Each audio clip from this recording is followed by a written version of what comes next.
గత ఏడాది కాలంగా భారత క్రికెట్లో రిటైర్మెంట్ల పర్వం నడుస్తోంది. టీ20 ప్రపంచ కప్ తర్వాత 40 ఫార్మాట్ కు కోహ్లీ, రోహిత్, జడేజా గుడ్ బై చెప్పేశారు. ఏడాది చివర్లో అశ్విన్ టెస్టుల నుంచి తప్పుకున్నాడు. ఇటీవల ఇంగ్లాండ్ టూర్కు కొన్ని రోజుల ముందు విరాట్ కోహ్లీ, రోహిత్ శర్మ సైతం టెస్టులకు రిటైర్మెంట్ ప్రకటించారు. తాజాగా టెస్ట్ స్పెషలిస్ట్ చటేశ్వర్ పుజారా కూడా క్రికెట్కు వీడ్కోలు పలికాడు.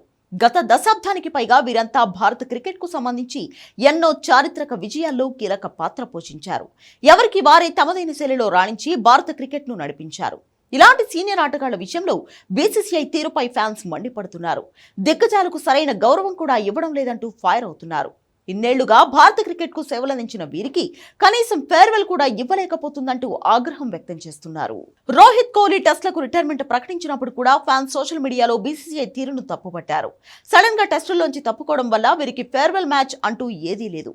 ఎవరైనా ప్లేయర్ కెరియర్ లో చివరి మ్యాచ్ ఆడుతున్నాడంటే ఆయా దేశాల బోర్డులు ఫేర్వెల్ నిర్వహించి ఆటగాళ్లను గౌరవిస్తాయి. రోహిత్, విరాట్ విషయంలో అలా జరగలేదు. అశ్విన్ రిటైర్మెంట్ సమయంలోనూ బీసీసీఐ తీరు సరిగా లేదు.